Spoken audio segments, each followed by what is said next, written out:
Welcome, listeners, to the ArtSlice Museum Division of Color Theory and Color Studies. ArtSlice Museum LDCTC. It says here, I'm Russell Shoemaker, a level 5 purple people eater with a 10 in hankerins. For more purple people. Hankerins. I am Stephanie Duenas, and a little later on, we will be joined by the one, the only, Caldwell Tanner. It's lovely to meet you all. I'm so sorry about all of the dye. Our Ponchomons have been hard at work compiling data from your different experiences with colors, listeners. Here in the ArtSlice Museum LDCTC, we're going to touch on the history of color theory, talk about the history of the pigments behind the paint, Then get into ours, and most importantly, your associations with those colors, listeners. Because if you're an artist, an art admirer, a designer, if you're carving a lucha libre themed nativity scene for La Noche de Rábanos, color impacts you in ways that are obvious and not so obvious. Today, we're going to be discussing the long and meandering lineage of the color purple and why so many of you listeners associated it with royalty, magic, and mystery. Ooh. Yes, a color that has been so loved and so sought after that it was, for a long time, only available to kings, queens, and mollusks. And multi-armed trickster gods like the 1971 McDonaldland Grimace. That's right. To which we are still discovering ancient references to, like, for example, Vesuvius charred scrolls. So not a four-armed grimace on one of those like Pompeian frescoes. One of those Pompeian fresco Cupid sellers. No. You know the ones that sell Cupids? No. Okay. Got 3 arms. Well, he's got 4 arms, but 3 are maybe in the process of making a Cupid transaction, a Cupid transaction to a couple that wants to find love. I don't understand how that works. And then the other arm, he's got another one back here for milkshake. He's got to have his omega-3. Well, it's like omega-3s to him. It keeps his grimace hide slick. Back alley. Yeah. Milkshake. Is that back? I mean, it's McDonald's. It's a back alley. drive-through? Big chain. Drive-through. Okay. Horse ride. Back to purple. Carriage through. All right, back to purple. It was so magical that even the ancient Greeks thought that keeping wine in amethyst vessels would ward off drunkenness. Yeah. So 2 arms in the Cupid selling process. Okay. 1 for milkshake. 1 with a giant amethyst moonshine jug. The little X's like really nice, like tastefully carved in there. I don't think tasteful wine would be kept in such a moonshine jug. Tell that to Mr. Carl O. Rossi. I think he'd have a little something to say about wine in a moon jug. Moon jug? So, Close enough. So before we get into it, how are we feeling about the color? Okay, little check-in. Check-in with the color feeling. Yes. So for me, this is a color that I never thought too much about. I didn't dislike it, but it also wasn't one that I really reached for. But now I'm realizing what an awesome color it is. So I think my thoughts on purple was always that it was an incredible supporting color.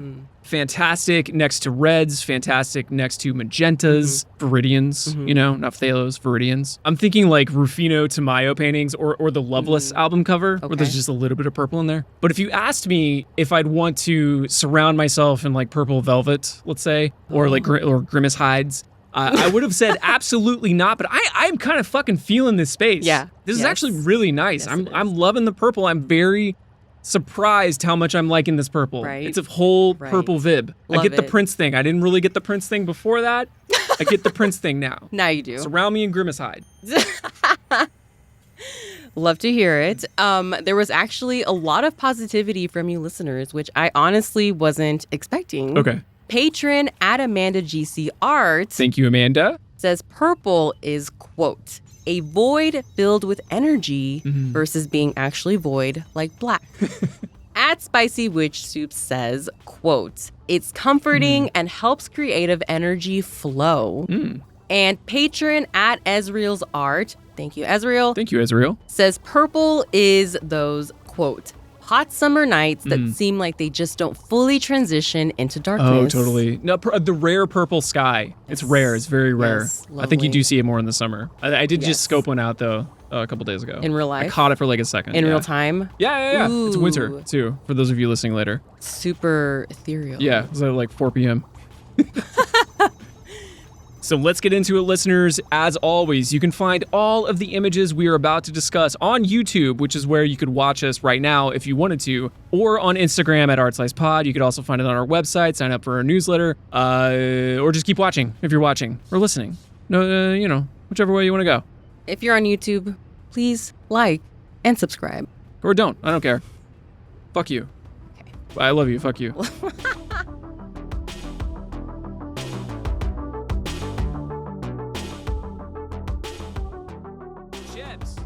Chips. The overhead projector chips. It's time. What's a super easy way to tell that your bed is Oh my god. It's that annoying ass They're still playing ad. this fucking ad? What the fuck? Chips, can you skip it, Chips, Chips? why don't you have an ad blocker? They're free. Skip it. Skip it, Chips. Thanks. Thank you. Stephanie, listeners, watchers, voyeurs, viewers, question mark. It's the return of that hot new segment on Art Slice, the one the listeners have all been waiting for, called How We Perceive Color Chemically. And we're gonna go on a little bit of a journey today, okay? Arriving first in the pre.com bubble era, 1994, where we find one software engineer and landlorder, Boo. Purple Jeff, using presumably his landline to purchase the domain purple.com, which Purple Jeff used for many things. The most of those things being a blank hex code 7D26CD background with a B47BB6 FAQ hyperlink, as seen here in this Wayback Machine entry from March 12th, 2007. However, if we click back to the entry from February 7th, 2006, we see a very different color. Magenta. For 13-ish years, Purple Jeff was living a lie. He was living a life devoid of purpleness. His purple.com background hex code being the definitively magenta FF00FF. Foof. Foof, indeed. Just guessing here that Magenta Jeff was suddenly facing a swell of criticism as disaffected MySpace users worked their way over to and worked out their anger on Twitter.com, the brand new Twitter.com, okay? Probably after being left off of too many MySpace top 8s, okay? Which would explain all the people buying the premium X blue check marks. Verified. But what caused Purple Jeff to be Magenta Jeff for 13 years, Stephanie? This is like a hot magenta. Yes, it's totally wrong color, right? Maybe the RGB was skewed on his monitor. Maybe the Intel inside, it was bad Intel. Bad Intel inside. But there may be one clue here, okay? Because purple, like magenta, is, yes, yet another extra-spectral color. Which means when we see purple, it pings the red and blue cones in our eyes, in our rods and cones, right? Skipping over the green cone entirely, and we just kind of invent what that color looks like.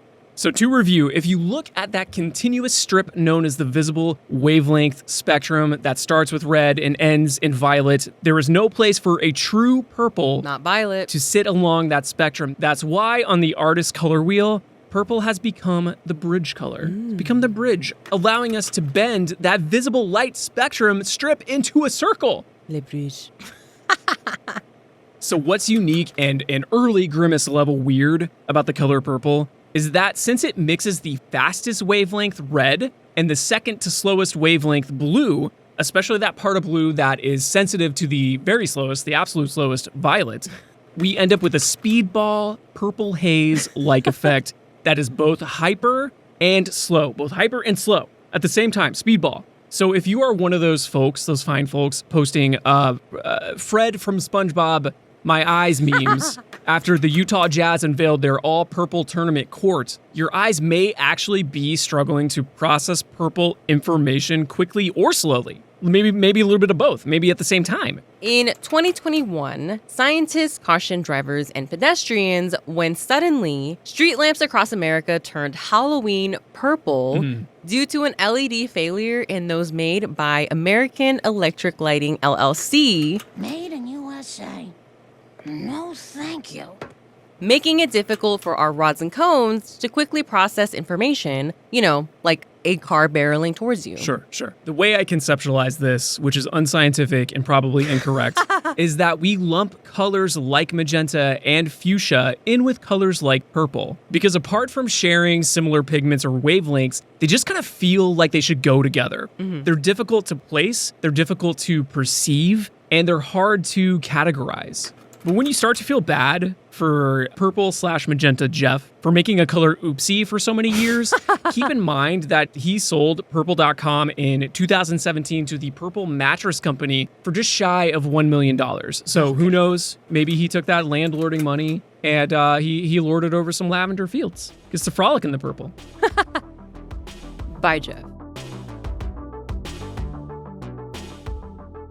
So, listeners, before we dive into the characteristics of purple, we need to address the violet elephant shrew in the room. Okay. Because violet is spectral and purple is extra-spectral, there's been some name-swapping shenanigans, okay? So it's time to teach the purple-violet controversy. Okay. Baseline, let's get our definitions clear here, Stephanie. Purple is not a wavelength, but it is a color. Violet, however, is a wavelength, but it is not, and I repeat, it is not purple. But when you look at purple, you are using the sensitivity to violet in your eyes. In your ojos. But pigments are not wavelengths just distilled into a powder or a dye. And the visible light spectrum is not the artist color wheel that we've just used it as a guide, right? And bent that sequence of colors into a circle using some purple spackle as the bridge color between red and violet, right? Yeah. I think all these paint manufacturers just wanted to, get that spect cred, right? So they take like the extra spectral color, turn it into a spectral color, call it purple when it's actually violet, or vice versa, just changing the meaning entirely. It's really confusing. So basically what I'm saying is what was violet is now often called blue violet, even though violet is a bluish purple color. So blue violet is just violet, right? It should just be called violet, okay? Definitely. And then redder leaning purples, where a lot of deeper hues of magenta might fall, are oft referred to as, wait for it, what do you think it is? Actually, I'm going to quiz you. What do you think it is? Red violet? Red violet, that's right. And what was purple, the midpoint between violet, now called blue violet, I guess, and red leaning purples, now called red violet, I guess, is now called violet. If this makes sense, please let me know, because I don't think it makes any sense. Well, whether or not it makes sense, because of this, I'm out of breath. we have to catch your breath. We have to be flexible enough to use violet and purple interchangeably, even though our position here at ArtSlice LDCTC is that they are very different. Muy diferentes. So now that we've said all of that, let's finally get into the characteristics of purple, and as we know by now, sometimes called violet. Yeah, let's not bring that up again. Let's not. Or maybe we will throughout the episode, I'm not sure. Keep you on your toes. Might bring it up. Much like our 50% white, 50% red platonic pink. The unholy aioli, I believe it was called. My fave aioli. Right, yeah, no, yes. no. Purple, at least theoretically, is a mixture of 50% red and 50% blue. But much like with pink, it's not that simple when mixing the pigments, right? Which once again are not wavelengths, just distilled into a powder. Pigments have their own unique chemicals, metals, tendencies, whatever. Likes, interests. Yeah, exactly. And many, when they mingle, just end up making a muddy brown. Yes. For example, artists in the Middle Ages mixed pigments like the blue lapis lazuli with reddish ochre or cinnabar. Sounds delicious. Doesn't it? For dyes, they might use a cochineal in all of its buggy glory with an indigo or woad. I'm feeling a little bit overwoaded. I don't know about you. I'm okay. Thank Okay. you. So all of those are theoretically purple, yes, but they are more earthy. Listeners, I don't know if any of you grew up eating the cotton candy Rainbow Trix yogurts from like the 90s, the ones with the red and blue side by side. No, doesn't ring a bell. Anyway, I remember mixing them up and expecting to get purple, right? Red plus as you would. Blue equals purple. No, actually, it would just create a really disappointing gray. Yeah. It sounds like a cotton candy disappointment. Yeah, and I like gray. Okay. But listeners, if you don't want a purple letdown, you have to consider each unique pigment. So you know how blue is typically considered a cool color? and red is typically considered a warm color. Yes. You got to switch those. You got to Okay. switch those around. You got to Okay. switch and swap, okay? Forget all of it. Grab your cool leaning reds like your quinacridone red or magenta or alizarin, and your warm leaning blues, there's really only two, the ultramarine or the indothrone blue to make the holy aioli. Oh. Okay. Okay. Can't eat that.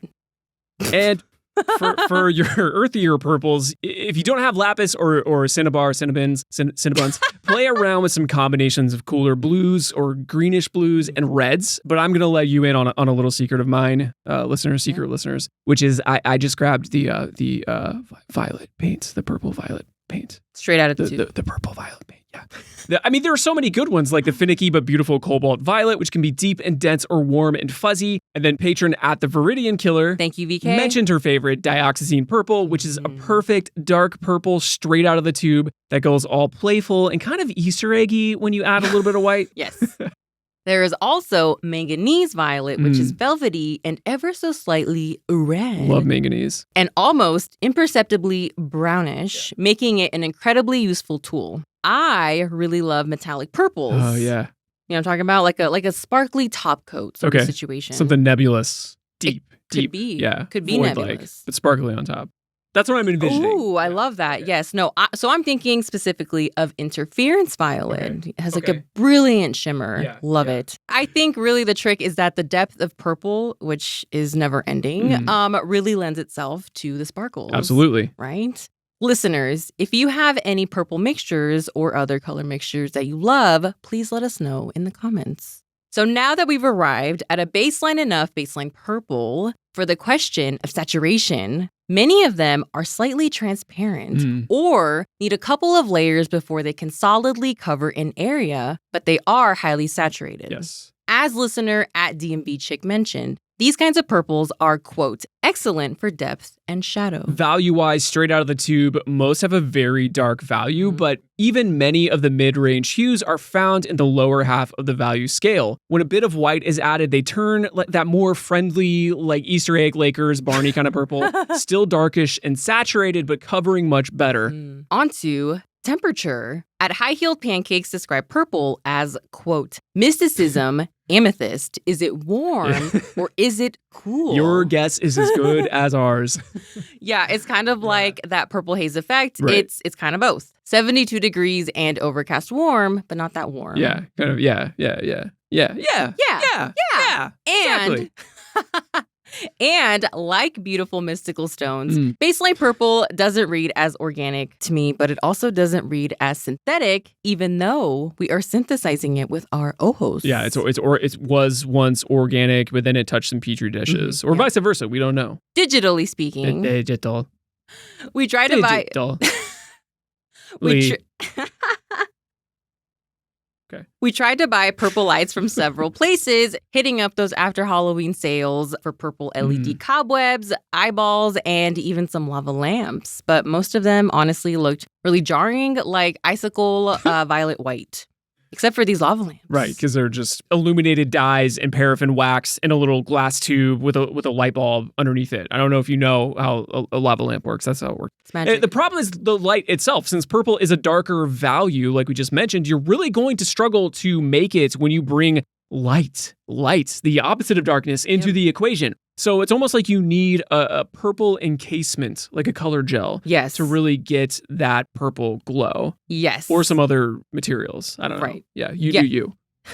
Yes. So you remember those street lamps that we mentioned before, the ones that turned purple? If you just stare at the bulb, you'll notice that they are actually almost pink, but the color that ends up being projected is a deep bluish purple as it moves through the dark atmosphere. Which is the bulb in this case. Yes. The purple encasement. Purple's weird. I think that's what we've learned. Yes. All right. Them all. Let's get into an abbreviated history of purple, which has a lot of baggage. Like a bag that you have to carry from the bottom Okay. that is made of reticulated foam and it is sprayed multiple times with a very deep royal purple spray paint. Kind of has the texture of sandpaper. Gotcha. If you wonder how can a color have so much baggage, let's pause for a moment to consider the optics of King Charles III. He was recently promising the British people that the government would start to control inflation as he sits on his gold throne wearing royal purple robes and a $6 billion ermine-trimmed, gold-bejeweled purple crown. Optics aren't great there. Not the greatest optics to be delivering that sort of message to the people, the working class people of British. Of British. Of British. Yes. Our big brother British. Okay. Yeah. Yes. But let's wheel the history of purple on back, shall we, to a time when wagon wheel axles were standardized and China was unified by the brutal and obsessively paranoid Emperor Qin Shi Huang. A violent man, but what a time, Stephanie, what a time for axles, like you mentioned. Big long walls, okay? Standardized currency. He standardized the currency. And a great time, maybe the golden era for castrations. A golden castration? Yeah, sure. No, I mean, but he standardized castrations. Okay. I'll put it that way. Okay. Well, coincidentally, it was also a golden era for purple. Okay, maybe I should have said the purple era for castration. A purple era for castrations. But anyway, this purple that we speak of was likely Han purple, a very dark and blue-leaning or blue-violet leaning purple. Han purple had been around for many years in China. It was an early synthetic pigment made by melting sand, copper, and barium at extremely high temperatures. Color was significant in Chinese mythology and culture, and thus important to emperors. But those colors were predominantly the Confucianist colors: black, red, white, yellow, and qing, which is a blue-green/green blue. Speaking of Confucius, he was not a fan, Stephanie, of one purple. Oh. He thought it kind of took the power away from red. Oh. He was a big fan of red. You know, he liked the luster, right? Okay. The fire of red. So not a big purple rain guy. That's too bad.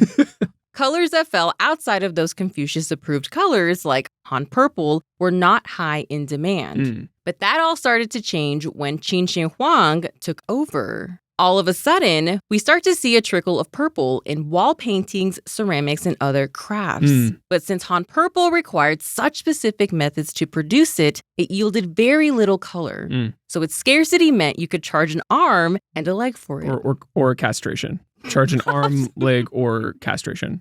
That too. Yeah. That too. You know, it's a valuable appendage. That's why they do this is the money sign, you know? Is it? Well, you know, like a castration, you know, because of castration. Okay. So you do this. like your cup. Okay. Qin, I'm just going to call him Qin, was not only obsessed with purple, he was also obsessed, even from an early age, with eternal life. That's weird. The first thing he did as a king was start to build his tomb for the afterlife, filled with thousands of terracotta warriors, each about 6 foot tall and 600 pounds. He really wanted a round number there, with weapons, vehicles, and accessories created with mix and match molds. And many of those terracotta warriors were in fact decked out in armor with accents of purple, Han purple. Oh. Apparently, during some of the early excavations, the colored lacquer disappeared right in front of said excavator's eyes. Didn't like the modern air. Didn't like our modern air quality. Not as tough as we are today. It was the 70s. Right. Who knows? All the lead in the air. Qin was worried that the souls who died for him in combat, many of whom he had castrated, might want to return the favor in the afterlife unless they had fancy new bodies to inhabit. So hopefully, and I don't know if any art historians have checked it. Hopefully it gave them back their, gave it back. Great question. Yeah. Great question. That's what I ask. The important ones.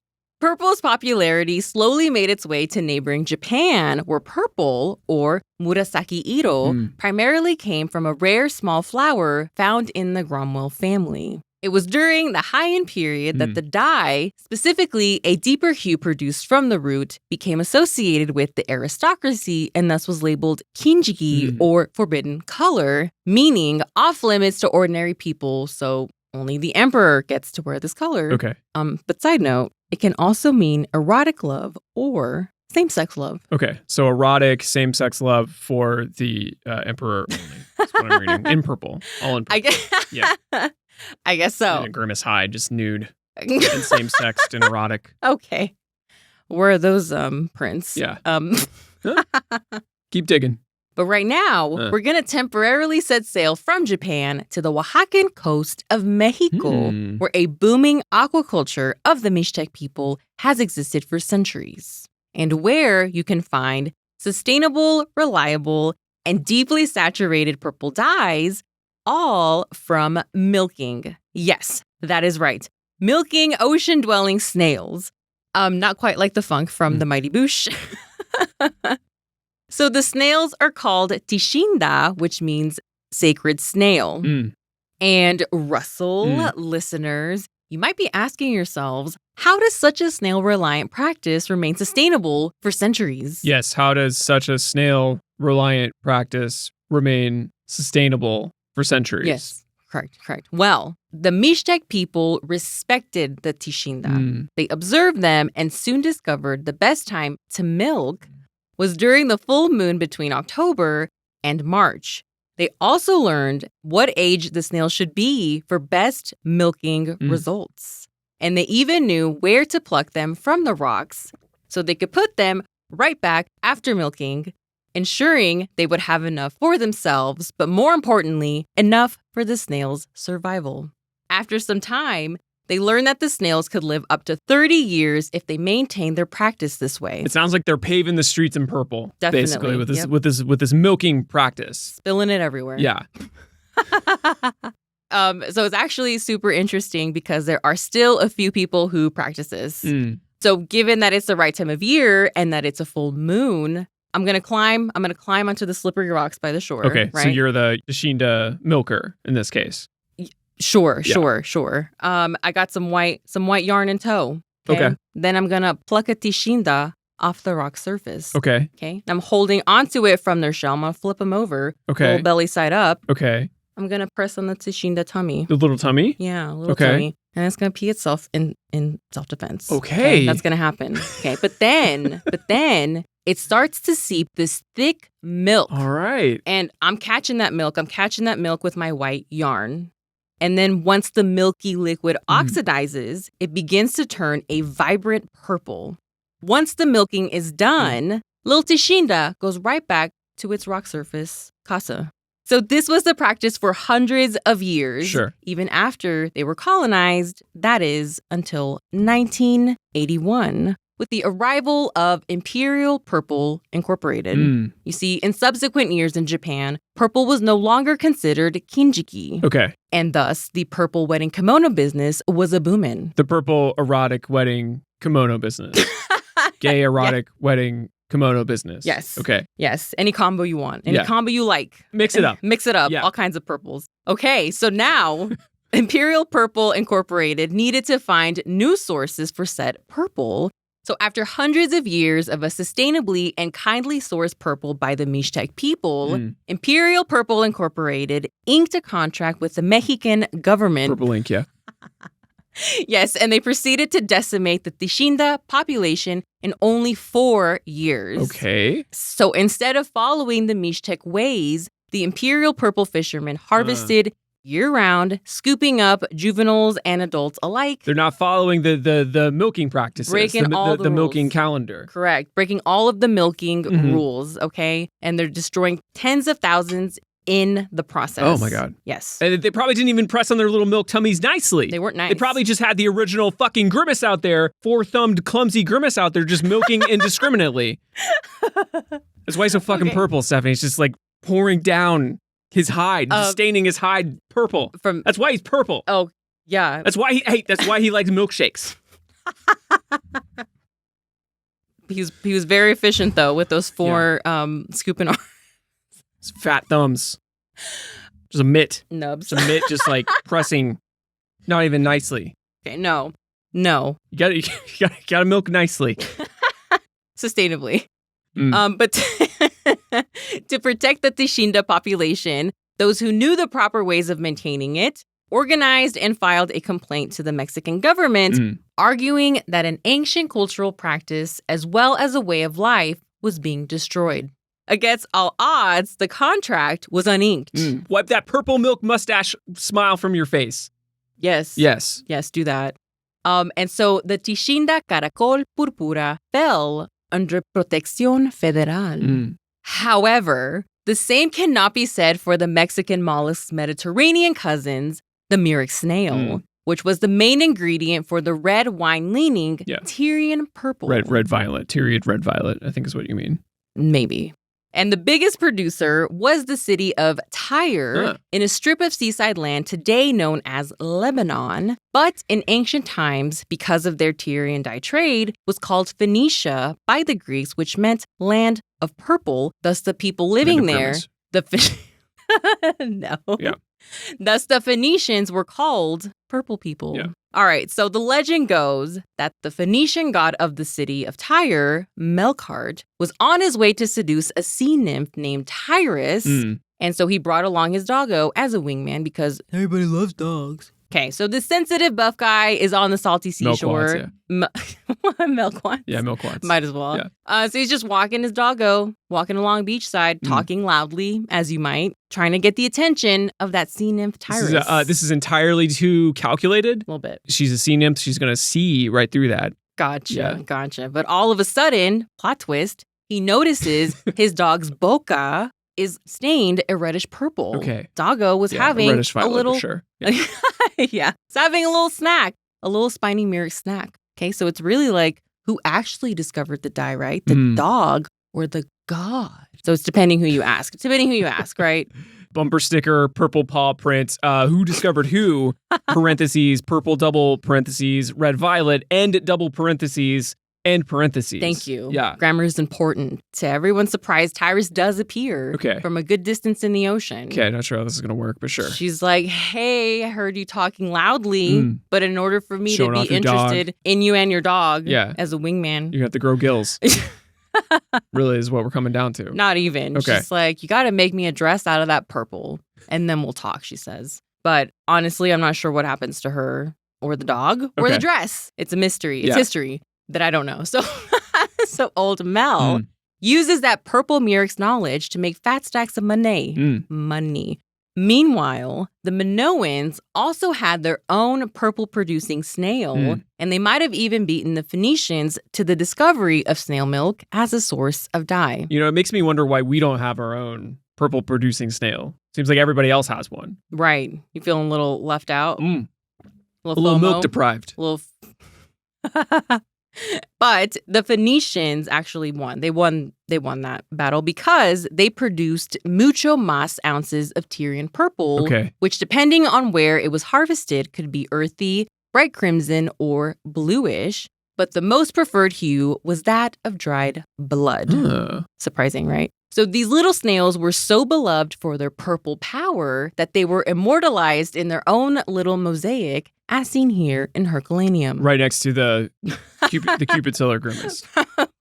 Probably not too far off. Unfortunately, the actual life and legacy of these snails was not immortalized. Yeah, they were demortalized. Yes. Yeah, right. Unmortalized. Right. Instead, you can say it. Unmortalized. Demortalized.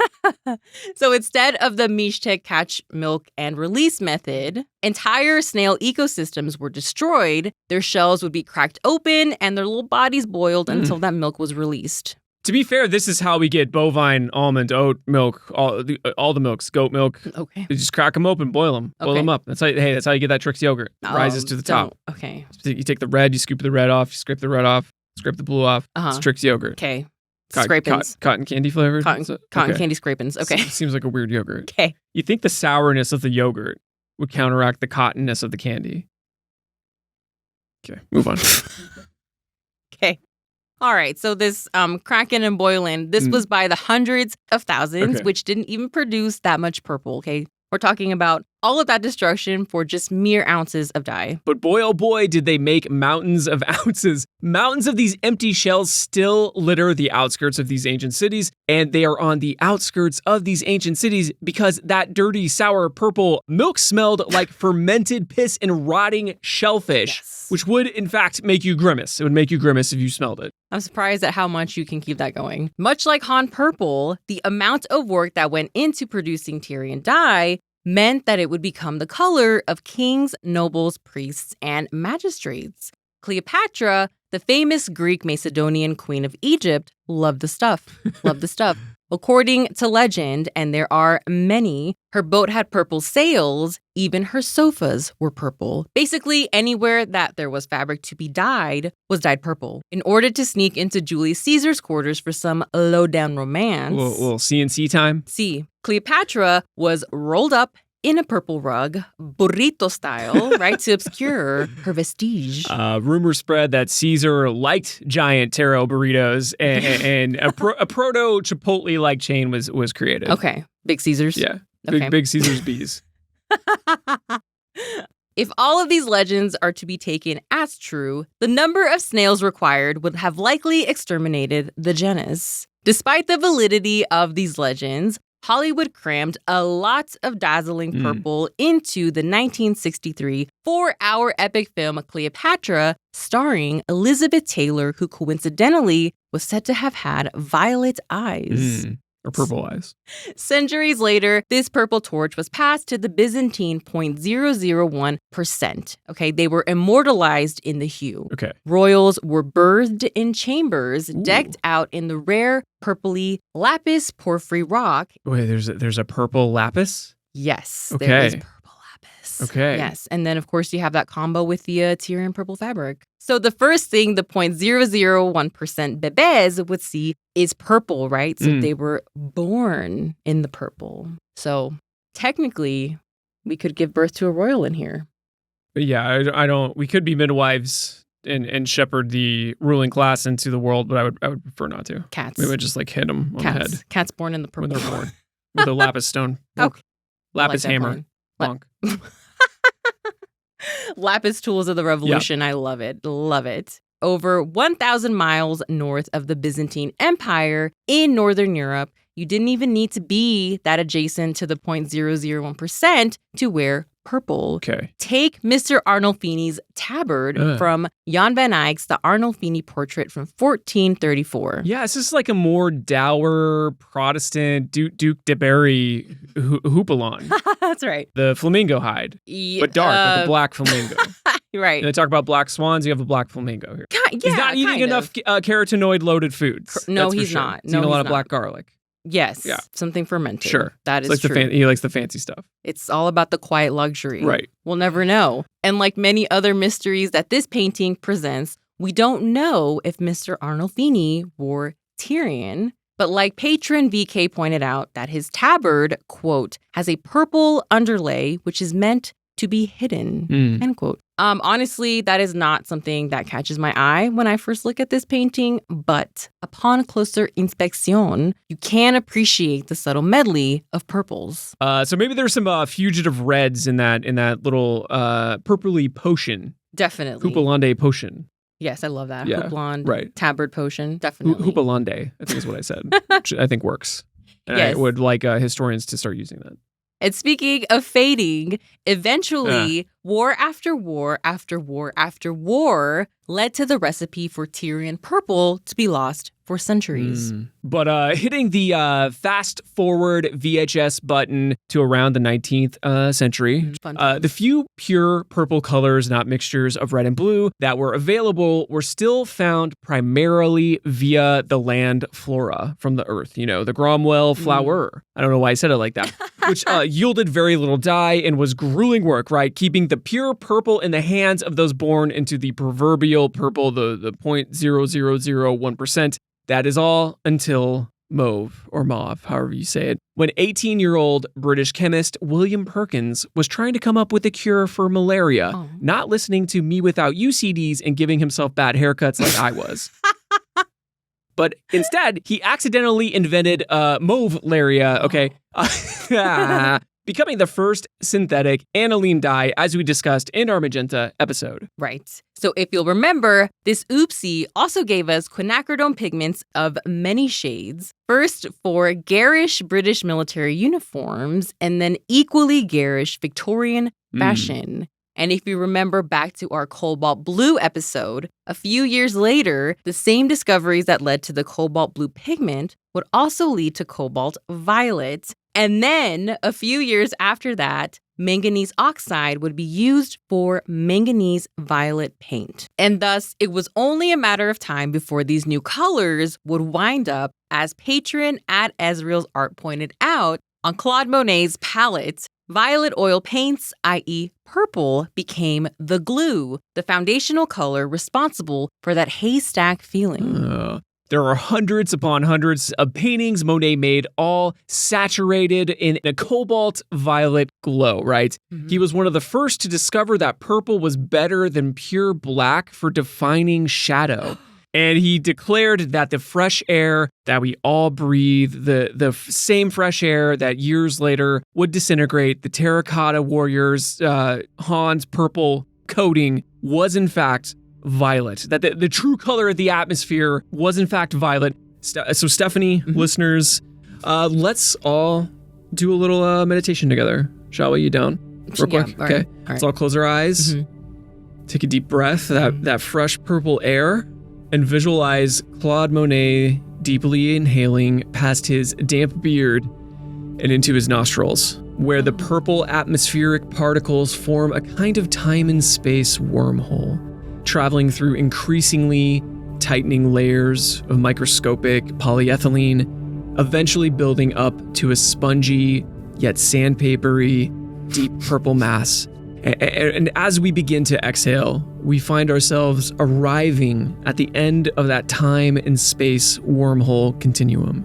And as we open our eyes and allow our visual to slowly come back into focus, a half curvaceous, half sharply mandibled, but vaguely tyrannosaurian shape.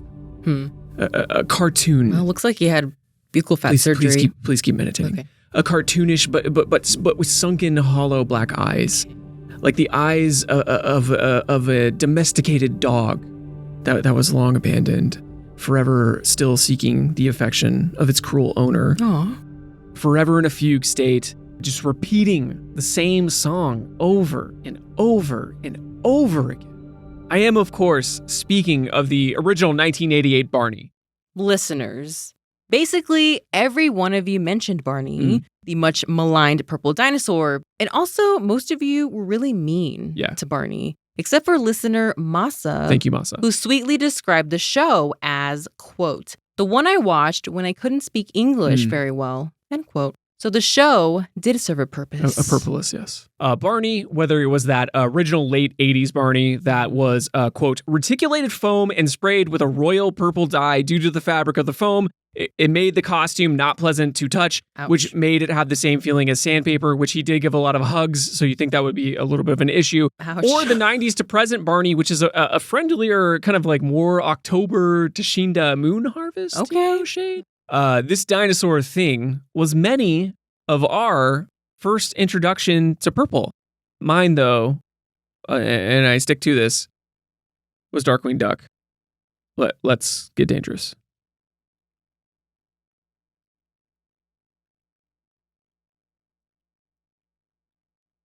It's really chalky. Yes.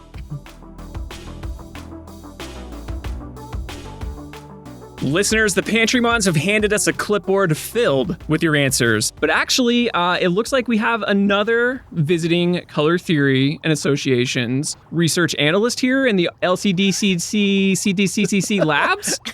And your lab coat is just totally caked in purple pigment. I don't know what's going on in there. Okay. Yes, I'm wearing this beautiful, like Wonka-esque lab coat.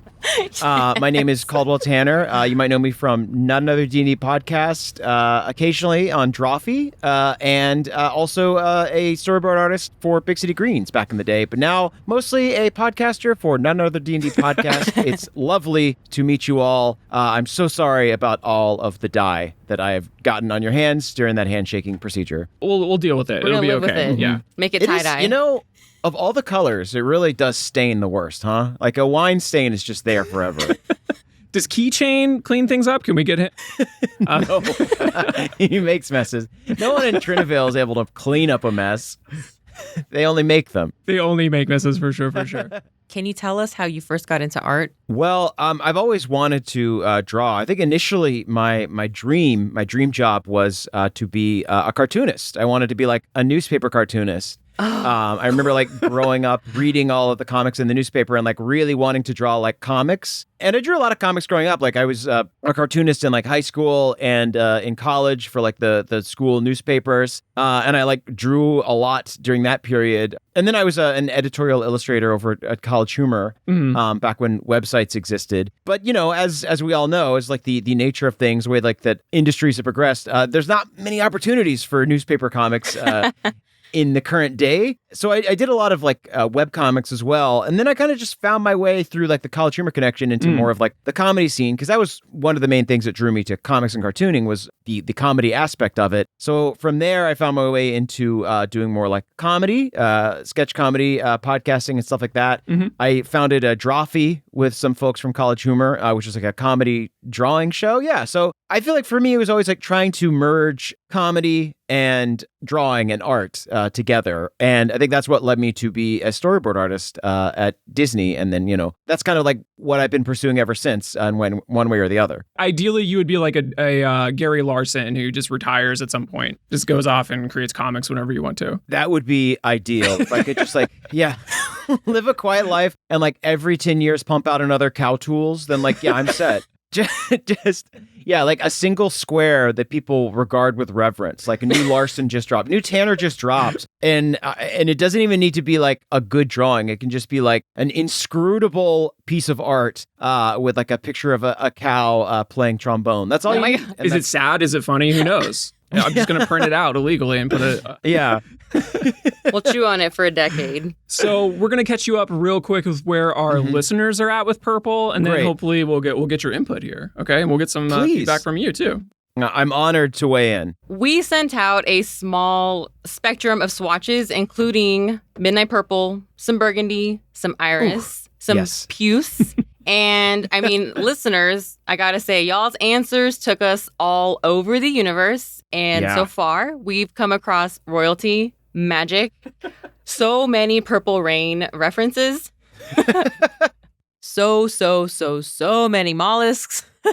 While y'all were setting up your audio, I like took a look at that video, and then it just I'm on a full rabbit hole now. I'm on like the Purpura mollusk like Wikipedia page. I'm learning all about Tyrian purple, which is like the Roman purple that they would use when they like milked those mollusks. It's great. It's apparently it's like a it's from a gland, and it's like you can just basically annoy a mollusk enough until they'll produce this ink, and you can like literally just sit there. The person in the video is doing this. You just kind of like poke it enough and it just like will spit out this like purple colored mucus, and you can like dye clothing that way. It's incredible. I guess like you forget that that's where colors come from. But no, what an amazing discovery. I feel like I was not expecting to learn something so incredible right off the bat. So I guess I got to thank you for having me on and revealing this fact to me. The cool thing about the milking mollusks is that's still happening, but it is an endangered practice. There's not enough mollusks. Yeah, I know. Are the species endangered or the practice is endangered? Both. Well, I think they used to just like crush them up and just like get rid of them afterwards, but now they milk them. Now you milk. Okay. You get a steady flow of purple. Yeah. You got to practice milk and release. Have we milked every mollusk? Like, do we know all the colors that are out there? That's a very good question. Could this be our Pokemon? Like, just to like milk every mollusk and like find out if there are colors we don't know about. Yeah, and then I see a best-selling like app where we can echolocate or geolocate. Responsibly, hopefully. Yeah. Of course. Milk with two eyes.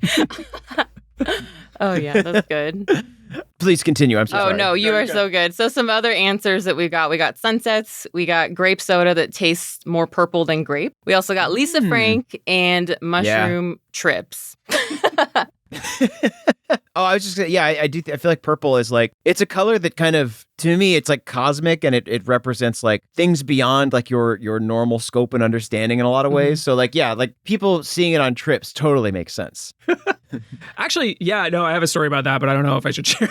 No, please do, because I have to take everyone's word for it. I wouldn't know. Well, I was tripping and I was taking a bubble bath, and you could see the bubbles, and you could see like the pink and the purple layers. It really changed my painting. Don't do LSD though. It does mess you up. I only did it once. It does. Yeah, just do mushrooms. Come on. That's why we invented mushrooms. Just do I was in those. college, okay? That's what you do in college.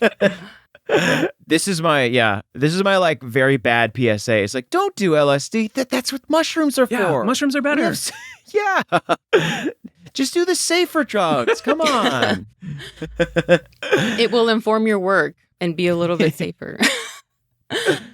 So listener Masa summed up the general consensus on the pure purple side of that spectrum, succinctly describing it as holographic, glittering, velvety, gay, but also Waluigi. They all go together. I mean, I love that one. this Waluigi is perfect. And I do think that, like, I feel like in the same way that there is, not to bring it fully back to Big City Greens, the show I worked on, shamelessly, but like every generation has a yellow character. Like, you've got your Bart Simpson, you've got your SpongeBob, you've got your Cricket Green. I mean, there's always like a hole in our hearts, and it must be filled with an annoying yellow character. Some sort of yellow character. Yeah, and in the same way, I think that there must be a purple menace every 10 years or so as well. Because you had like Grimace, and then you had Barney, and then you had Waluigi. So like, there's always some sort of like, I'm trying to like figure out how to like, coalesce them into like one descriptor, but they're always kind of like, it's slightly menacing. I would say Barney has a menacing energy as well. But like, they're a menacing trickster is maybe the way to describe all. He's often the purpley, inky shadows, just plotting. Grimace was like unknowable. Like, you see Grimace and you're like, you're up to something, but I don't know if I'll ever, like, if I were to discover your machinations, I would die at your hands. Like, we're not ready to know what's behind that blob. That blob shell. Those half-lidded dead eyes just being like, you delve too deep. Is that what he sounds like? I have no idea what he sounds like. Does he have? I don't know. It might sound like that. It's been a while. So, I actually have a Grimace story later on when we get to the proper segment. So he was very formative in my early years, if I remember to tell it. That sounds weird, but I'm very excited. I didn't know if this was going to be another tripping story or not. This one, not so much, but yeah, we'll see. I met Grimace. I became Grimace. I was Grimace. Go on, sorry. No, you're good. So for Jake the Human at Jake Rubric Art, purple is poisonous amphibians, neon signs, and cyberpunk dystopias. Yeah. Yeah, definitely. I feel it. And then Modest G rounded us out with that more earthy, pucey. Am I saying that right? Pucey purple? Puce. Puce say with a French. I don't know. I mean, like, how else would you say it? Puce?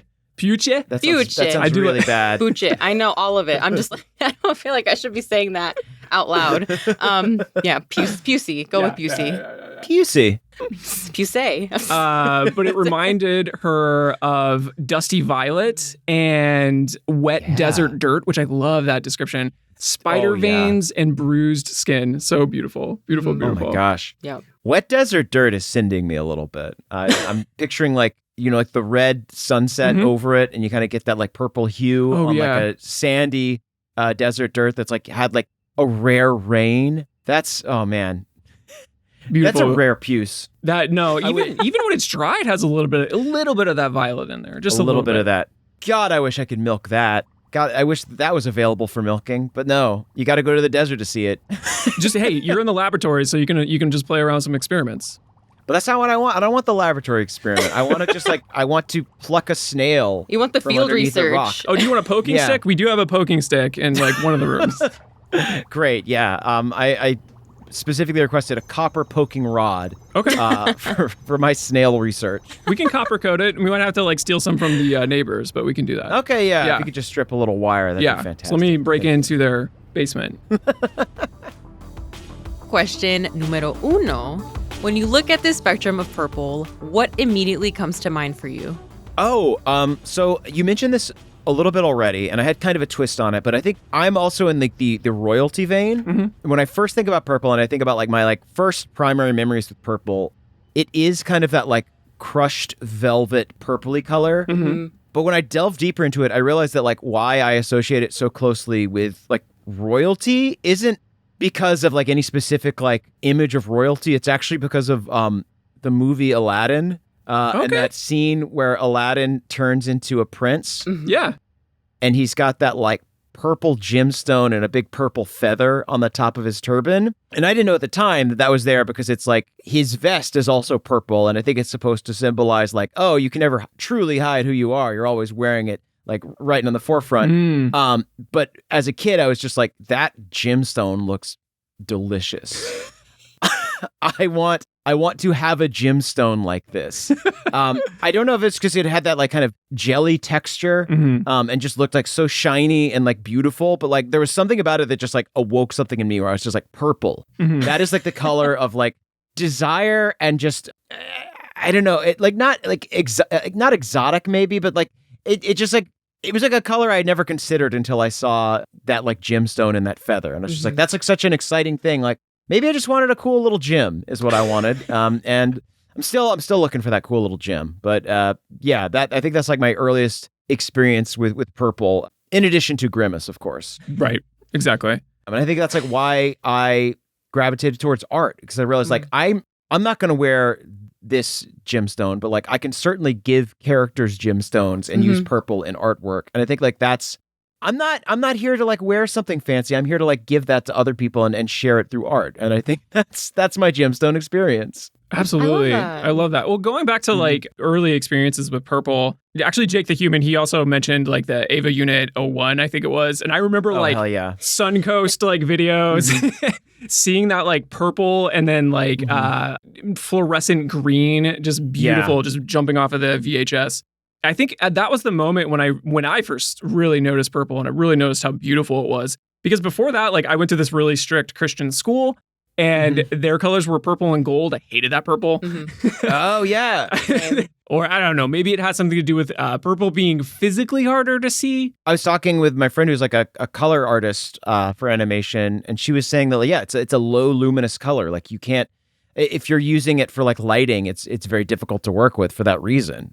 It's like, it's much easier to shade with in a lot of ways, but yeah, it's like, it's tricky. And like, even in that like Ava Unit 01 model, like there's a lot of like green highlights and stuff to help like make the character pop a little more. But yeah, it's true. Totally. It's almost like fiber or something. It's like a healthy fiber that you have to digest. Like it's gonna sit in your stomach a little bit longer before you recognize it. Yeah, you really got to train your eye on purple. You really do. Just again, go to your get like an amethyst obelisk and just keep it in your room. Just look at it once a day, and it'll sort you out. Yeah, then you'll start spotting it everywhere. Yeah. Nice. But no, yeah, Ava Unit 1, like what a great pull. That's another, I do think that, again, we have like iconic characters in every color, and like Ava Unit 1 was like the one that really, it tossed the door wide open, I think. I remember just, oh my God, just being a little kid, just your little art brain just blew up. And I remember the first thing I did was bought the new type like Art of Evangelion back in the day, just to see all the like sketches and stuff. Oh man, so good. We're going to watch that. You haven't seen it. I have not. I've heard so much about it. We'll just be depressed all weekend. I do think like you get a lot just from looking at it, just from being like, look at that skinny robot. Look at that robot. This is the only robot that could wear jeans. And I think that's important. Skinny jeans. Yeah. Yeah. It's true. I guess like, yeah, most Gundams could wear like Jinkos. Yeah. Oh my God. But I'm trying, I'm trying to think. I'm going down the list of like all the robots and mobile suits, and it's like, it's true. Like I think Gundam might be the only one that could fit into a pair of like bootcut jeans. Like the rest of them they're just too chunky. They're too thick. Yeah, I'm trying to think like what Mechagodzilla would wear, because he would have those chunky like calves. I think probably jorts. Would be for Mechagodzilla. Yeah. Should we chase this? I'm going down the list here. You got like the Nervash from Eureka 7. That's a chunky robot right there. Definitely going to need some like Jinkos. Or maybe like you could definitely do like a relaxed chino on that. What color? What chino? Are we going for tan or like your typical beige? Or what? I think tan is the funniest color. Yeah. I do. Yeah, gosh, this is a mental exercise for another podcast, but it's really exciting me. But yes, this all goes back to say that like the design of Ava Unit 1 is so striking, and that effect that like matched with like the purple, just really it makes your brain fist pump. And I think that's like something that the color purple can do that a lot of other colors can't. Is like you see something and like when purple is deployed well, it is exciting and tantalizing in a way that other colors are not. Also, that made me realize like it really needs a supporting cast around it. Like I think that's one of the reasons why like a lot of sports uniforms fall flat is because they just don't really think about like the color combos that well. Like you got your Ravens and it's black and purple and that's fine. Yeah, that's why like the Lakers colors look so good because they're the same. They modeled the colors after your Christian school. Yeah, exactly. Well, that's a yellow. It's not quite a gold, but that's true. Yeah, it is a little brighter. I mean, I'm sure that there are some variant colorways that are a little more gold. I know that I was at an LA Kings hockey game recently, and they had like a variant jersey that was like the Lakers colors, but since they're the Kings, it was like a little more of like a golden yellow. Oh, nice. It looked real nice. Yeah. I have to look that up. So yeah, have you come around on golden yellow as a color combination? I think it can be done well. Anything can be done well, right? Yeah. So I don't know. Maybe I'll have to do some sketches. Maybe you'll have to draw up some like Ava Unit like 8 with like gold. It's just like golden. Oh, I love that. Yeah. So they bring in like another kid who's just like somehow like they're like the son of a czar from Russia somehow. They're just like a straight up like royalty. I don't know. That just jewel like encrusted. You could put jewels all over it. Yes, give it to me. That sounds great. I do think that is the trick though. Is like because you have like the gold and the purple, and then you need to like stripe it. So you got to get like some like neon green in there, and that like kind of like makes it not that breaks the royalty from it. Now it's edgy. Now we're seeing it. That's true. All right. Neon green. That's giving it that 90s edge that I crave. It's got to have something day glow. Something day glow in there. Orange would work well too. That would be really good. Oh yeah. Now I'm just picturing like a traditional like royal robe, but with like, some like neon green or orange day glow in there. Yes. It's sick as hell. Yes. That could get me into some czars for sure. Yeah. Cyberpunk raiments. That's what the oligarchy needs. They need some really cool outfits. You know what? They should hire us. We'll do a successful. People are kind of anti-imperialist these days. You need some monarchies cool stripes. Are on the way out, but hey, I think with a fresh coat of paint, we got to rebrand it. You got to rebrand the oligarchy. Just Jeff Bezos with a bald head with a stripe going down his back. I love it. I'm into it. Amazon if Prime. The boots have neon green on it, I'll lick them. Why not? Okay, on to question numero dos. Do you associate this color with any specific memories? Caldwell, this is one of our favorites, actually, so why don't we start with you? And you did kind of already answer it, but if you got another memory one. back in there. Yeah, I will say I had like a secondary aspect to the like royalty conversation we were having, which is that like as a result of watching Aladdin and like falling in love with that like purple, we had an assignment in school to like paint ourselves as like a king or queen.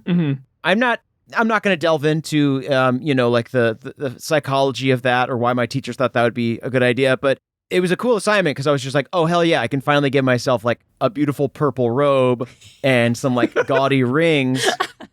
I can finally bring like the regal sensibility and confidence I have inside myself. I can bring that to the forefront. So I think like, that was like one of my early like purple memories. It was like getting to like like paint this like cool robe and like draw myself as a little king.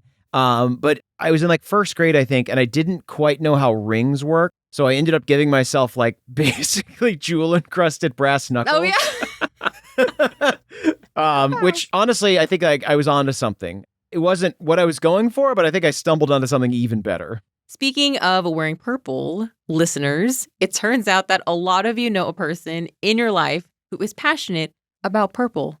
Michael at michaelreinsch.org says, I once said how much I disliked purple at a pottery show in front of my mother-in-law, who, upon closer inspection, was wearing a mostly purple outfit. Oops. What a perfect comedy scene. I can feel the camera widening out to reveal the like full just purple like business suit that the person is wearing. And then you could just blame it on the UV spectrum again. It's like, I didn't notice it. They were wearing, was it the person's mother, they said? Mother-in-law. Mother-in-law, yeah. Mother-in-law. Oh, yeah. I'm just picturing them actually wearing like the purple gemstone and feather from Aladdin. I feel like that would be me, though. I would not see the gemstone. I would still make that comment. I'm like, oops, yeah. I didn't see it there. I was too busy looking at your eyes. You're welcome. Listener Floxy, on the other hand, is accosted by purple daily. She says, quote, My neighbor is obsessed with purple, apparently since the day he watched Purple Rain. He drives a dump truck for his job, and he got it specially painted metallic midnight grape purple. Oh. Yeah. He also painted his everyday truck a flat purple. Then he started fixing up his house directly across my front door. Wow. So far, so good. Now, I have no notes. I tried to talk him out of what I knew would be a fun dip Nickelodeon purple house, going as far as putting together paint swatches of a more muted, earthy purple combination for him, but no such luck. Instead, I watched as he painted this 3-story house entirely violet with grimace purple trim. If that wasn't enough, he even painted over the natural stone skirting with bright reflective white. So you just get that like infinite purple. Wow. Nice. It accosts the senses. I absolutely hate looking at it. We actually have a fun rapport as neighbors, so he knows I hate it. And when I told him I was planning to paint my house yellow, he told me he hated yellow, and it only solidified my decision, smiley face.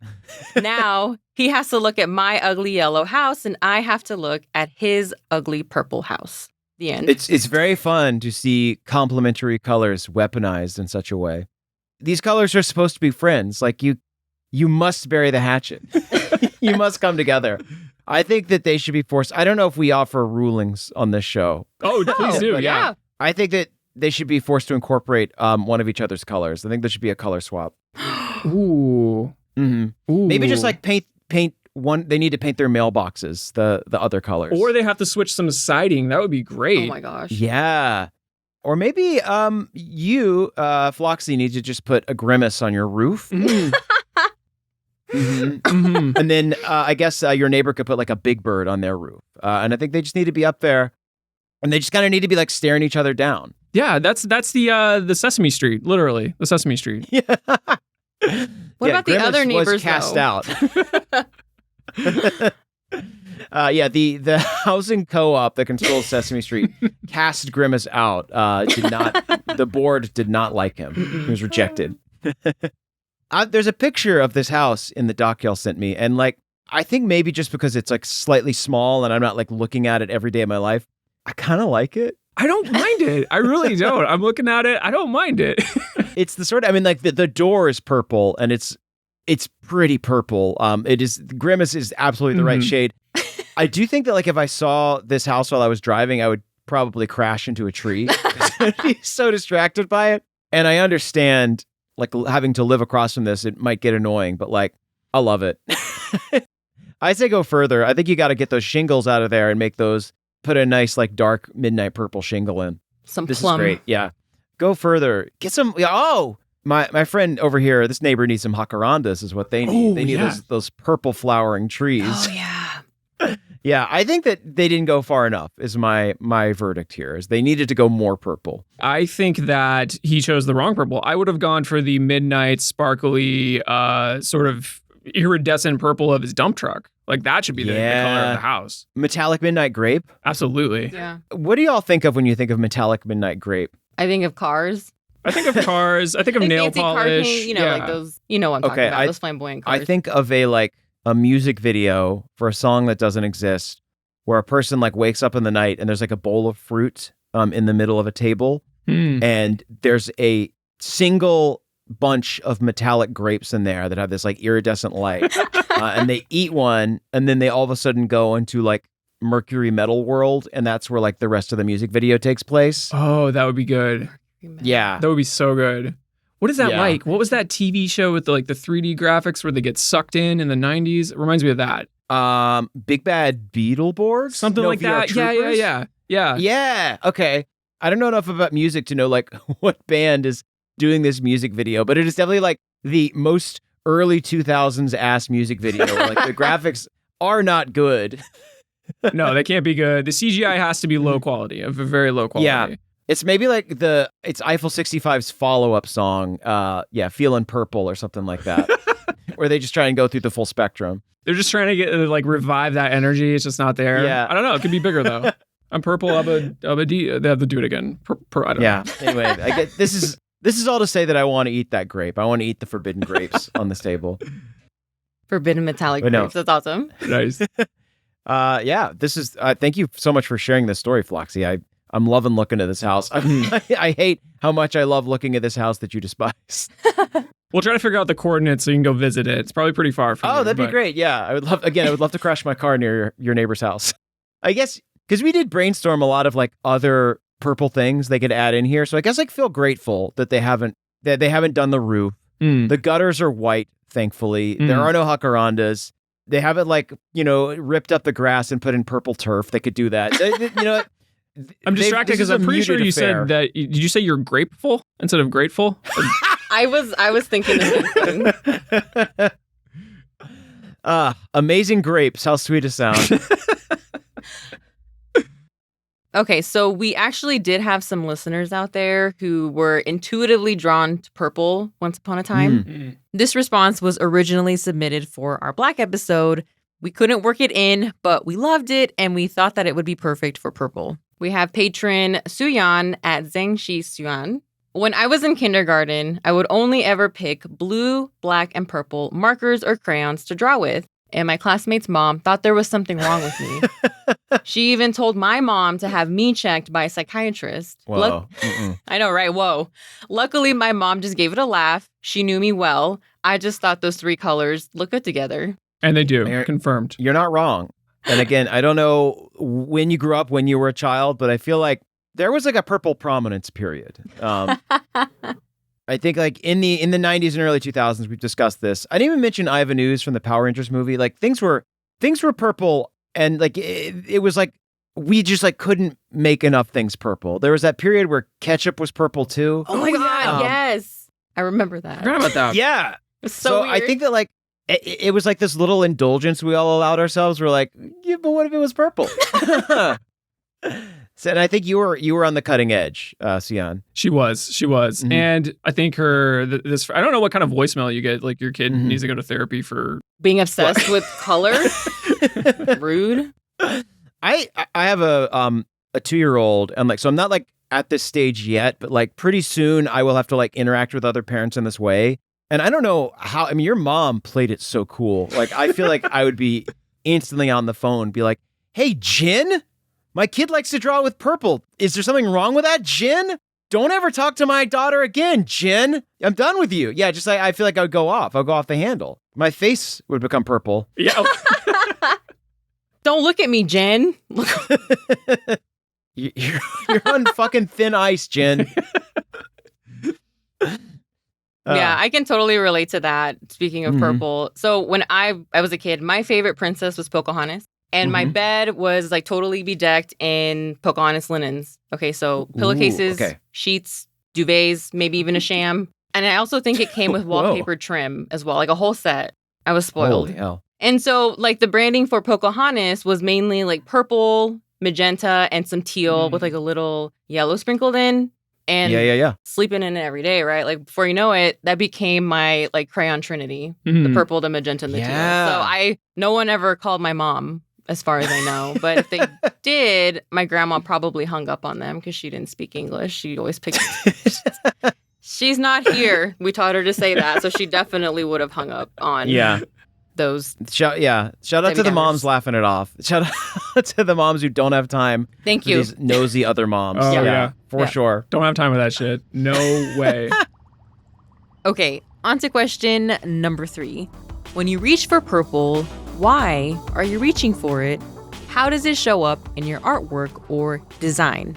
That's a great question. To me, I mentioned this a little bit, but it's kind of like the color of like magic and like possibility outside of a preconceived norm. I talked to you about this when we were like setting up this recording, that it's the color of space, but also the color of grapes. It's both like very common and very extraordinary, and I like that it can be both things. It's a very versatile color.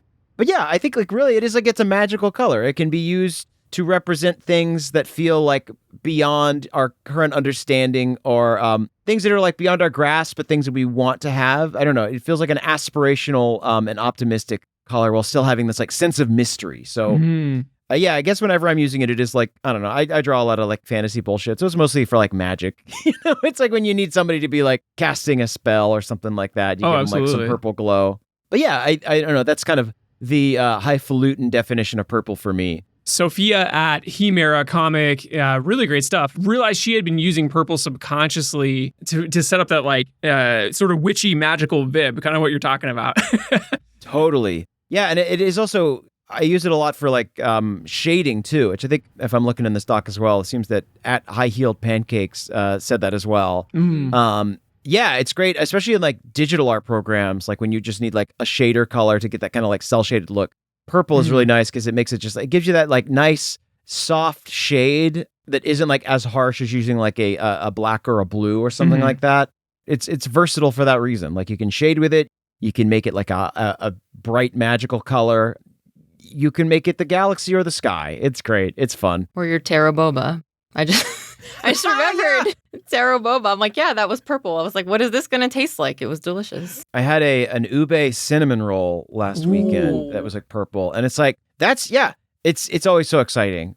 Whenever I can get a chance to eat my purples, I love it. I'm like, it makes me want to try one of these weird mollusks too. I think I was looking on the Wikipedia site. It seems like in antiquity when they would like try to like make the dye from it, they would put a ton in a big vat and it would smell really, really bad.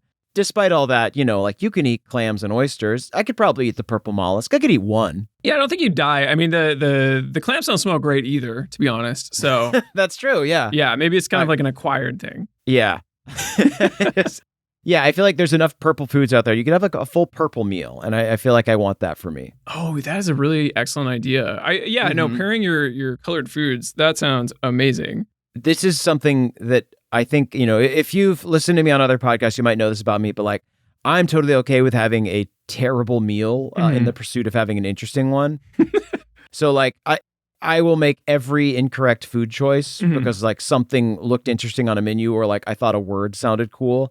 So like, if you told me that there was like a all purple restaurant that it did include like, you know, like a lot of ube stuff and some like taro root and then like, you know, these mollusks, I would be all over it and I would just be sick for days. 2 out of 3 sounds really great, but then, you know, the mollusks, like, I don't know, like taro, great. Yeah.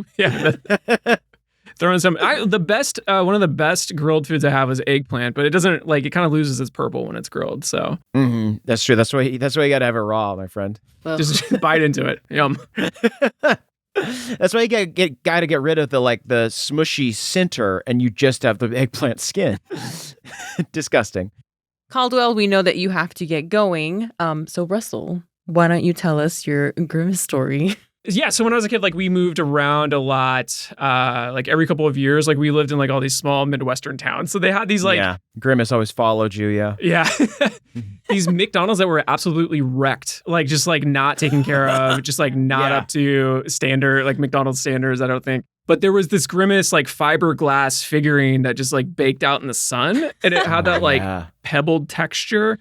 And this was like one of the first times I was like just really into a color because it had like it was sun bleached on top, but in like the little pockets of like the Grimace pebbles, it was like that dark Grimace purple.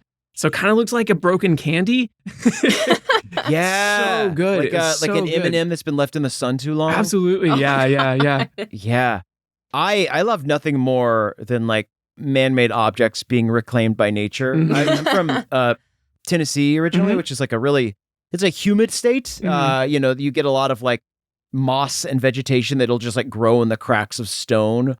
And it's always fun just like find those little pockets of a place where like kudzu vines have covered everything. And I'm just picturing the beauty of like a Grimace statue just kind of like slowly being taken by the earth. There's nothing more beautiful to me than that. It's giving back to the earth too. I feel like the Grimace, the secret power of the purple is like feeding back into the environment. Yeah, it's like, because we milked so many mollusks to make that Grimace. Yeah. And now this is like our gift to Mother Earth. It's like, thank you. You gave us these mollusks and here's what we did with it. And we're very proud of it. And it's for you again. Giving back the Grimace. That's good. Everyone find a way to give back the Grimace in your day-to-day life. Just any little opportunity, pass the Grimace on. Yeah.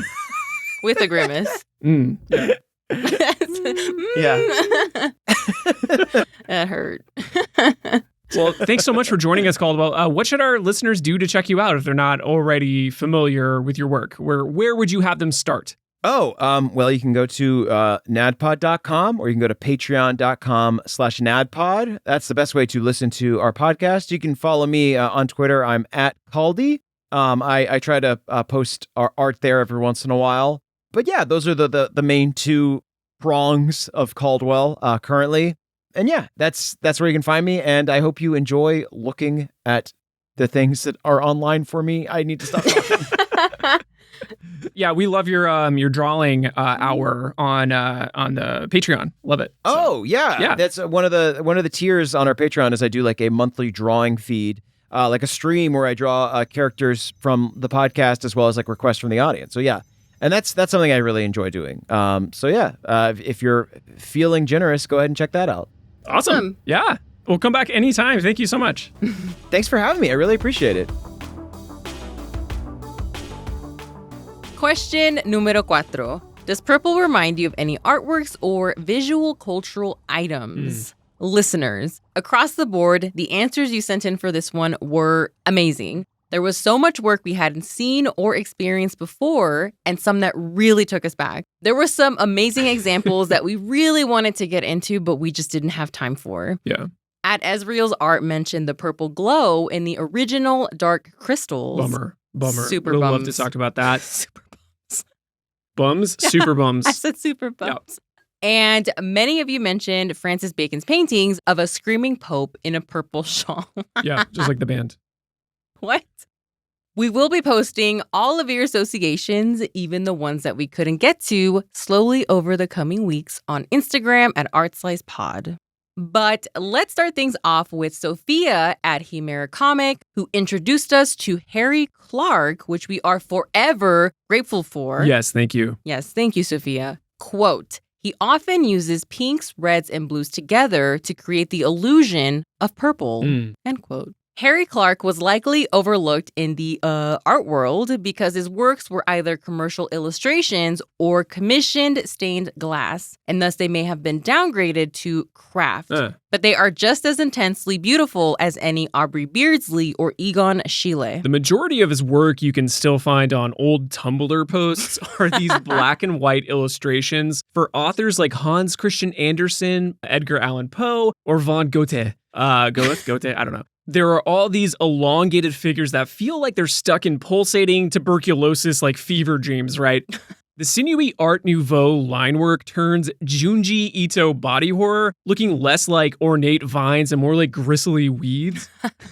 And all of that is contrasted by this patchwork visual static and empty negative spaces. And while that all sounds and actually is chaotic, they are as gorgeous as they are unnerving. Yeah. In effect, he somehow managed to carry over to his stained glass work. And instead of making traditional stained glass, which is like fractured, flat, colored mosaics, he kept that fever dream aesthetic somehow by etching specially made sand and kelp glass with acid, using gradations of color within those glass panes.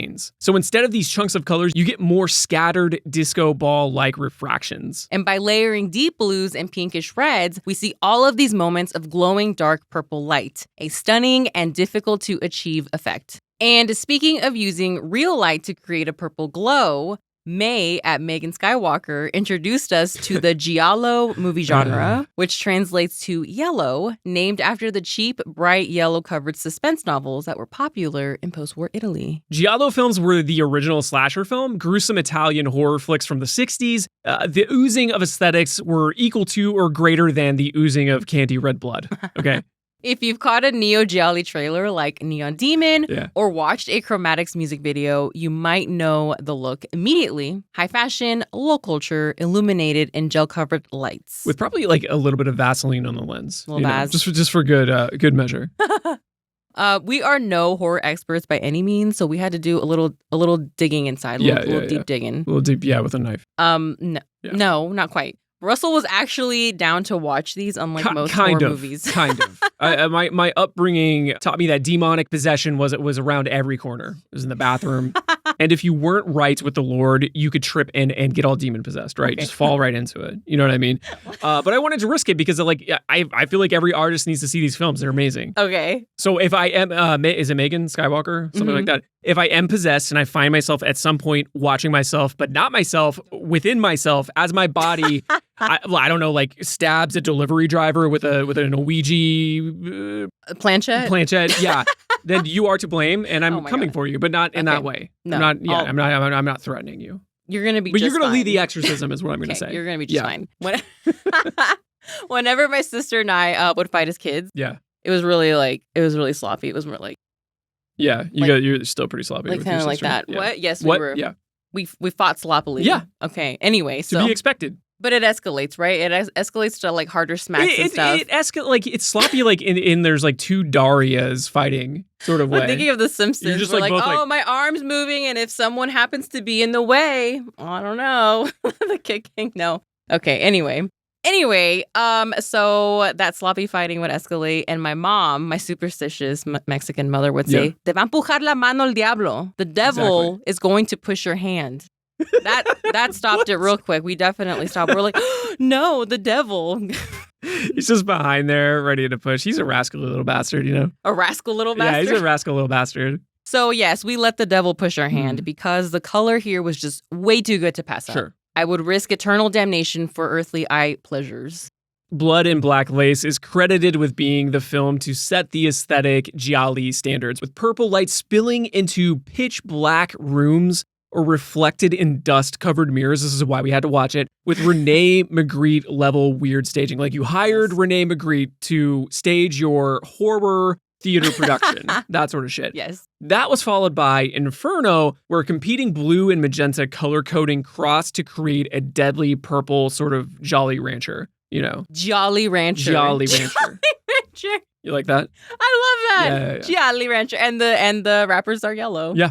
Wow. I Yeah. love that. That's awesome. But its pinnacle is the colorful, surreal nightmare Suspiria, right? Not the remake from a few years ago, Ooh. which was enhanced actually with Technicolor to saturate the colors even further. Right. So if it wasn't red enough, if it wasn't purple enough, if it wasn't orange enough, they're going to make it more of that. Yes. Yeah. Yes. And because of that, the colors and the compositions outshine the narrative, becoming almost background music, which is something you might be unaware of, but subliminally is pacing the mounting tension and hysteric release. May also brought up a very different example, the serene light lavender glow found in many Lois Dodd paintings, but specifically Moonring from 1982 and Shed Window from 2014. Unlike the last two examples, we are both huge Lois Dodd fans, okay? Yeah. She makes these ecstatic yet static landscape paintings, almost Birchfieldian, right? They seem deceptively dull, but they are actually very alive. And Shed Window is a great example. Okay, the purple is just barely there, but it's the star of the work. The way she uses purples is Monet's violet atmosphere. Yeah. I mean, it's elemental. Like the color gives structure to the works. It's in the shadows, it's in the dirt, and it lets the cadmium greens just like sing, right? It also gives like the pines rhythm. She gives equal attention to every detail. Blades of grass, shadows, reflections, but she takes none of it for granted. And in those window panes, it's where she captures the violet/purple atmosphere, right? That would otherwise be dispersed. Finally, patron St. Andrew. Thank you, St. Andrew. Thank you. At AL Rustic Wear said that purple reminds them of, quote, the whole vibe of that Rugrats episode, the case of the missing Rugrat, and that creepy mansion and people in it, end quote. So naturally, we had to rewatch it. I loved Rugrats as a kid, but I must have forgotten between now and then that they could talk because I was super surprised to hear the pigeon-footed one, Tommy. Tommy, he had a whole ass like voice and, Pigeon-footed? Yeah. Okay, cool. You've never heard of pigeon-footed? No, I haven't. Okay, go on. Google it, loca. Okay. He had a whole ass voice and a whole ass personality. A stupid wibble baby voice, right? I mean, what's really interesting is that line weight in those early Rugrat episodes rarely changes, even when the perspective shifts. And honestly, just line-wise, they remind me more of Harry Clark than The Simpsons. Like, it's that level of detailed. It's pretty crazy. Right. There is so much moving detail, and not just in that simple stage kind of way. Like, they move in and out of perspective, Right. even going fisheye at times. So Already, that's unnerving, but enter the color scheme. Yeah, it's wavy vision. It's wavy vision. There it is. So also have a hard time for my wavy voice. Okay, you're a little too good at that. The color scheme is so complex, which is intentional, right? But it's also amplified by how they animated back then. They were using stacked gouache cells instead of like digital RGB, right? So those early animations are more like looking at a moving painting than the kind of animation we see today. Right. The color palette seems like it should be high contrast.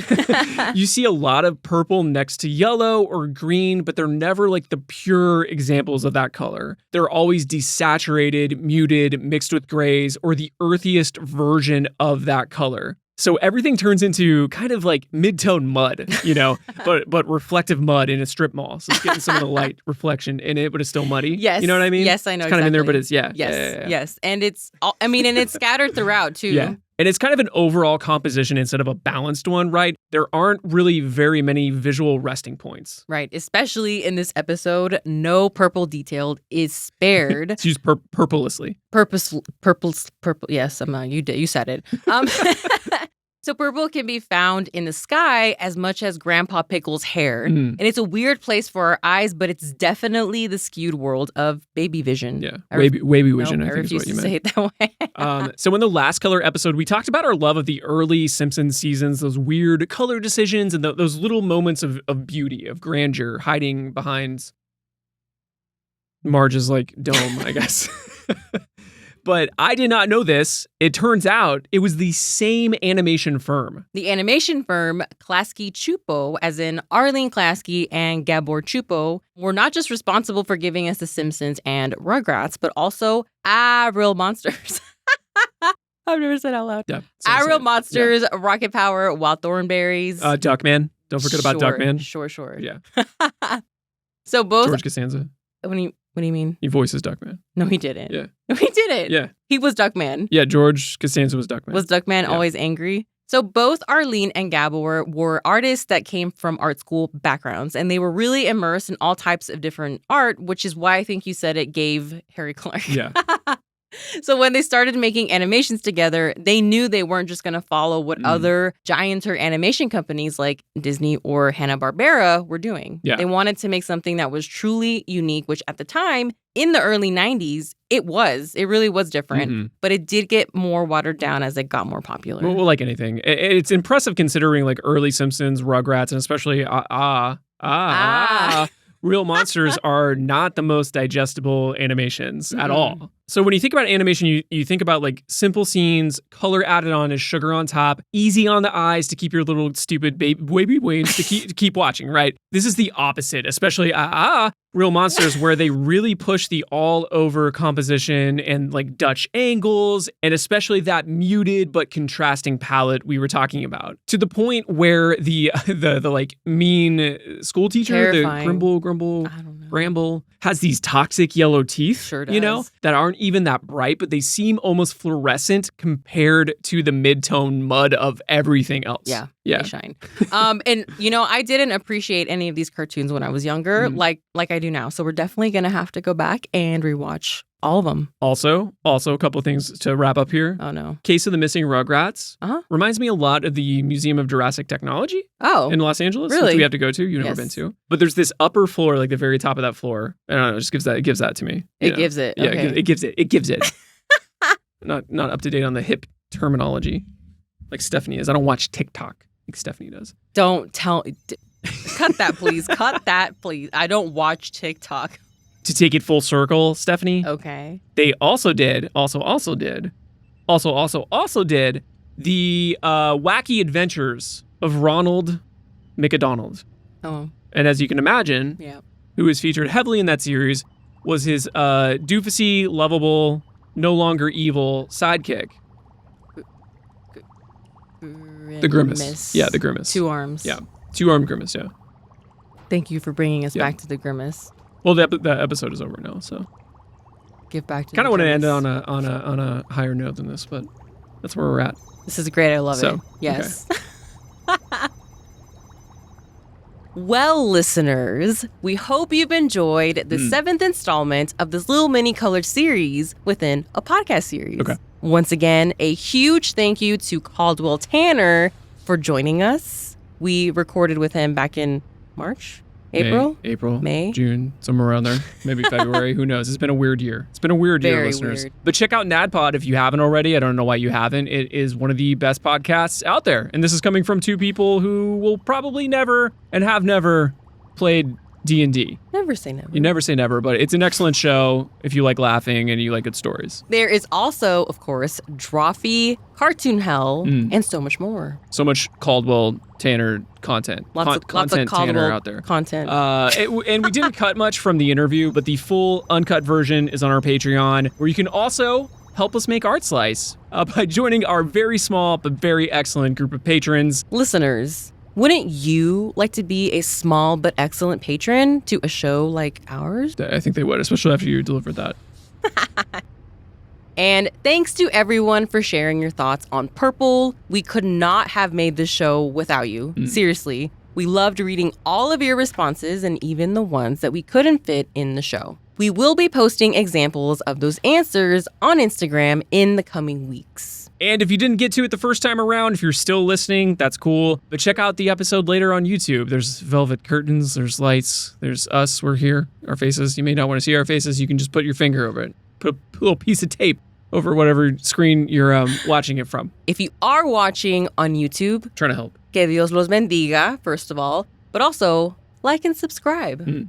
Thanks again to Rose of Loyalty Freak Music for letting us use the song "I Need to Do It to Be Alive" by Soft and Furious from the album Diving in the Self. Can you hear that I've read this millions of times? Which is one of hundreds. It doesn't matter because it's still Love the one song. of hundreds of incredible songs they've made. You can pick it up for name your own price on Bandcamp. It's a great album all around. Or you can support Rose's mission for creating queer, free music against capitalism and fascism on Patreon. We'll also link it in the show notes. So we will see you next time, listeners, on the Art Slice Museum Division of Color Theory and Color Studies, where the purplest of life is a life full of purplest. I'm waving goodbye, Goodbye, listeners. audio listeners. Live your life purposefully. Adios. Purplelessfully. Adios.